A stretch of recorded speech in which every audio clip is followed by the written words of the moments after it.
All right, how's it going, everybody? Welcome back to another YouTube video. Back with the Bob Ross mic because the clip-on mic is giving me all kinds of trouble for no reason. Hopefully the audio sounds good for you guys. In this one, I'm talking about how to pick a niche as an agency owner, how to know what niches you go after if you're a beginner, or if you're pivoting niches, how to know which niche to pivot into. Basically, how to know what industry you're going to target as an agency owner, because if you don't know who you're serving, then it's going to be really hard for you to scale, and it's going to be really hard for you to dial in your marketing to attract the right sorts of clients. And just so you know who I am and who you're learning from today, my name is Trey Cockrum. I'm the founder of an agency that has had $10,000, $20,000 profit single days.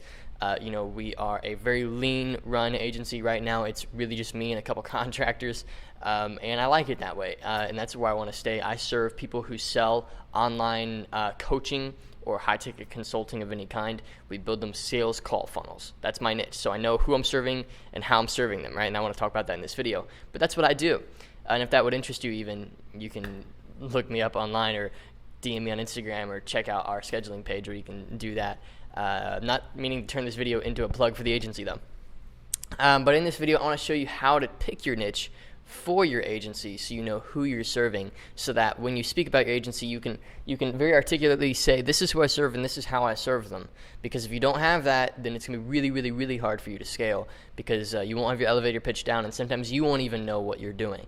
And then, because you don't know what you're doing, your Instagram page kind of shows that, and your LinkedIn page kind of shows that, and the funnels that you build to attract clients kind of shows that, and you don't really get good at the messaging for your market and how to appeal to them, which is one of the most important things as an agency owner. So, as well as, having my own agency, I've been able to help tons of other people pick their niche and scale their agencies. You've got real students on this channel, live interviews with people who got to that $10,000 a month level or more with our online course, the 6-Figure Marketing Consultant, right? So that's what I do. That's who you're learning from today. And let's get started. So to start, one of the most important things that I feel like I need to do for you is convince you that you need to have a niche. I'm not just here to tell you how to pick a niche. I need to convince you that you need one. And I'm going to make a solid case for the fact that you're not going to be able to scale beyond about $15,000 to $20,000 a month if you are spread out. And I know this to be true literally because I work with tons of clients who I help grow their agencies, and most people that are capped at that level are capped there because they're doing too much. They've committed too much work to too many clients. So if you're really wanting to build an agency seriously, not just wanting to make like an extra $1,000 or $2,000 a month with your agency, and you're wanting to actually build. What is my hair doing? You seeing that? I keep trying to push it down, but it sticks right back out. Anyway, if you're wanting to build an actual business and you're not just wanting to make a little extra money on the side, you have to know who you're going after. And the reason why is because we got to let the compound effect take place. For those of you who have read the book, The Compound Effect, or that you understand, compound interest or these sorts of concepts, you understand the idea as well of maybe like a feedback loop where, something happens to make it happen again easier, and then it gets easier and easier and easier and faster and faster and faster. With the compound effect, it's almost like, slow, steady growth, but then all of a sudden it shoots up and it gets much faster all of a sudden, right? And that's the benefit that you implement into your agency by picking a niche, because what happens is reputation turns into reputation. Successful clients turn into more clients because you can relate what you're doing back to your market and say, hey, look, we have this testimony, we've got this case study, and it makes it easier for you to get clients there. And as well, when one person knows who you are, they'll refer you. Reputation turns into reputation, right? And you kind of begin to build this audience and this platform for yourself of potential leads and potential clients. So if you don't know who you're serving and you're just a generalist social media marketing agency, the problem with that is it's really hard to build a reputation being a social media marketer. At least when you're trying to stay lean as a company.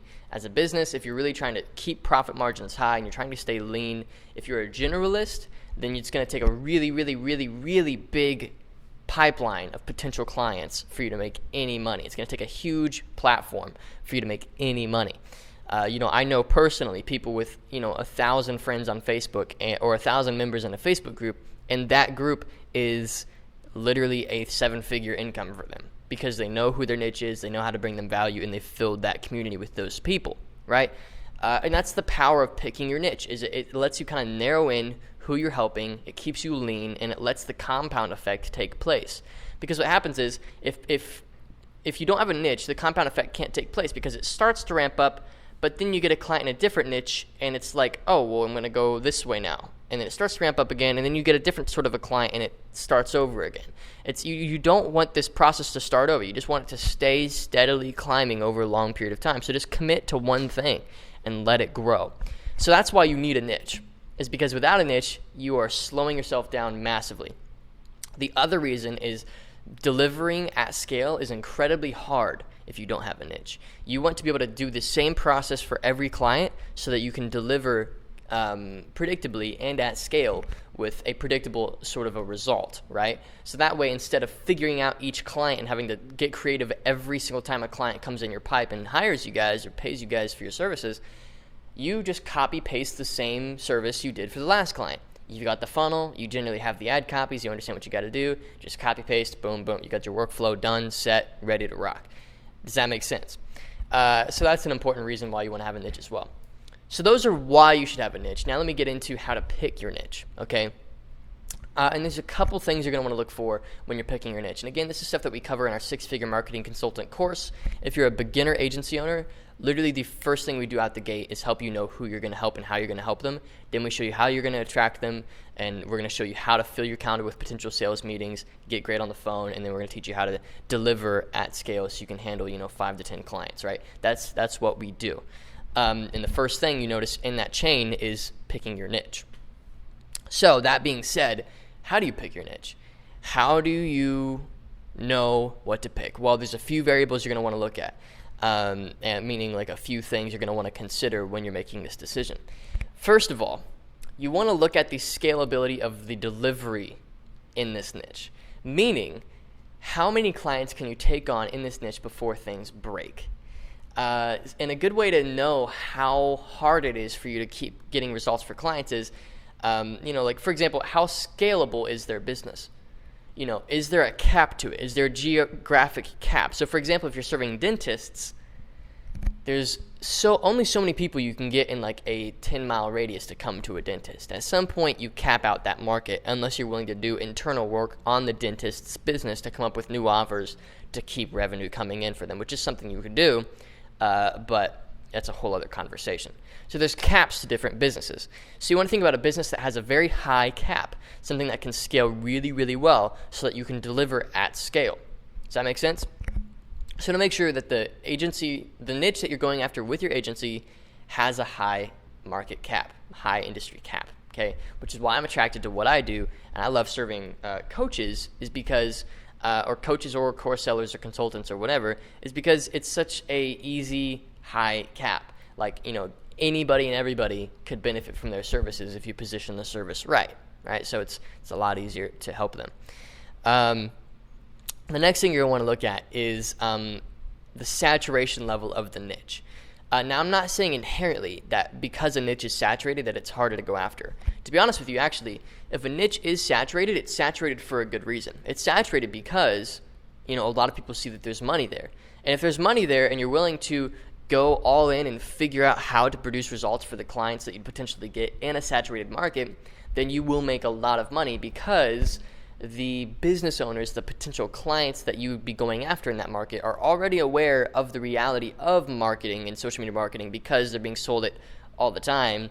And then if you're able to cut through that noise and be able to deliver solid results to a client, then all of a sudden, they've already been sold. They already understand the theory of this stuff. Now all of a sudden you're this great option for them. Boom, you're off to the races. You don't have to do much selling in a saturated market as long as you are good at what you do. Does that make sense? So a saturated market is typically saturated because a lot of people think it's easier than it actually is. If you're willing to go through that complexity of actually being good at getting clients results, then there's a lot of money to be made in those saturated markets, okay?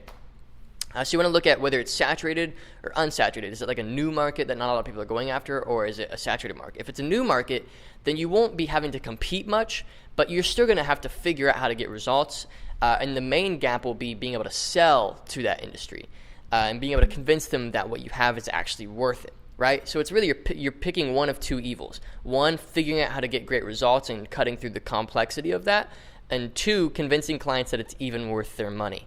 And so like typically like with a more classic industry, I can't really think of an example off the top of my head, but you can think of an industry that maybe wouldn't be so prone to running ads on social media. They're going to take a lot more selling to get them to invest in your services. So you're really picking one of two evils: being really good at what you do and eating that complexity, or being able to sell it. And if you have a niche in an industry where you believe you can do both, that's like a golden place to go. Stay there, go hard right there, commit at least a year, 2 years. And that brings me to my next point of what niche you pick. You must pick a niche that you can see has the ability to let you scale over time. Not a like, how do I explain this? I've seen so many people make this mistake. They think that a niche is their local area, or that a niche is, a subset of like a friend group or something like that. A niche is literally an industry, and you can have clients around the globe as long as you know what industry you're going after, right? So you don't want to pick a niche that caps you, meaning there's not that many businesses like that out there. Or, some people think that their niche is their local area. That's a cap as well. There's only so many businesses in your local area. I don't do any local business really at all. So those are a couple things to consider as well. You want to make sure that it's got a very, very, very high cap to how many people you can serve. So to nutshell this so far, because I feel like this is coming out very poorly, hopefully this message is hitting well. You want to make sure that you know how scalable the results are for your potential clients. That's the first thing. You want to look at the saturation of the market. Is there a lot of people trying to get clients in this market or not? If there are a lot of people trying to get clients, you must be willing to cut through that noise and be really good at getting results. If there's not a lot of people getting clients, you must be really good at selling to help them understand the value of what you're doing. Okay? And then the last thing is make sure that the niche you're going after is scalable and long-term. Not something with an immediate cap after about a year or 2 years. You want to go after something that you could be still doing in about 5 to 10 years. That way you can really build momentum and let the compound effect take place and make it easier and easier and easier for you to succeed over time. Okay? And the last thing, and this is just a personal thing, you want to pick a niche that you're excited about. You want to pick a niche that you genuinely love working with and something that you are passionate about, at least on some level. Now, the thing about this, though, and I want to sort of quote this advice in a bit of wisdom here that I've experienced, and that's that don't wait to figure out what your passion is before you get into business, before you pick a niche, before you start your agency. Just go. If you don't know what you're passionate about yet, it's really not that big of a deal.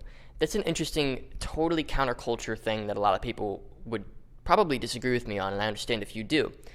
But my theory is not to figure out what you're passionate about, but to pick something and then figure out why it's worth being passionate about. So really, what I'm saying when I say pick a niche that you're passionate about, I'm saying pick a niche that you can really look at and be like, wow, that's actually worth being passionate about when I really look at it at the right angle. Like for me, like helping online coaches, it's like, it's pretty boring from the outside. When I tell my friends that that's what I do, they're like, oh, okay, all right. But for me, the reality is I'm helping an individual grow their business and their impact. I'm helping all of the potential students and clients that I'm bringing to them as well change their lives and their businesses, or their health or whatever it is that they're doing. And the ripple effect of that is insane, right? For example, let's say you're serving laundromats. Super boring niche. No, actually, let's forget the agency thing for a sec. Let's say you work at a laundromat, okay? Let's say you work at a laundromat. Most people would say, wow, what a dead-end, crappy job. What a freaking horrible place to arrive at as a career. And though, if I only give it a couple seconds of thought, I would probably agree with you. When you really dig in deep, there's a lot of meaning to that job. For one, you're propping up your local sort of status. If somebody is, let's say, in the need of a quick wash of their clothes because they got a job interview coming soon and they need this job to provide for their family, all of a sudden, being a laundromat worker has a lot of meaning. You're really helping somebody in that moment, right? Not only that, but it's a place for people to go in times of need. If they've got a new baby or they've got like tons of clothes they have to wash and they have a family they have to provide for and they want to do it for cheap and they don't want to have to handle their own water bill, that's a meaningful thing to get to do for a family, right? So there's meaningful ways to look at every niche in every market. And through that example, I hopefully have shown you that that's the case. I don't want you to sit around trying to figure out, what am I passionate about? What's my meaning? These sorts of, we're very privileged in Western culture to even be considering what we're passionate about before we go all in on an industry, if I'm honest with you. Like, it's pretty pointless to sit on the sidelines figuring out, what do I like, before you go and serve other people with your service. Like, just go, and I promise you, you will figure out why you love what you do along the way. I guarantee it, as long as you have that mentality, okay? So, but that being said, pick a niche that you can make a case for why it's worth being passionate about, okay? And that summarizes this video. So hopefully in this video, I wanted to make it very linear. First, show you why you need a niche. Then show you what the pros and cons of having a niche are, like the pros and the cons. Pros being it grows over time, compound effect, con being, you get the gist. Then I went through how to pick a niche based on a couple really key variables. So hopefully this video has been valuable to you.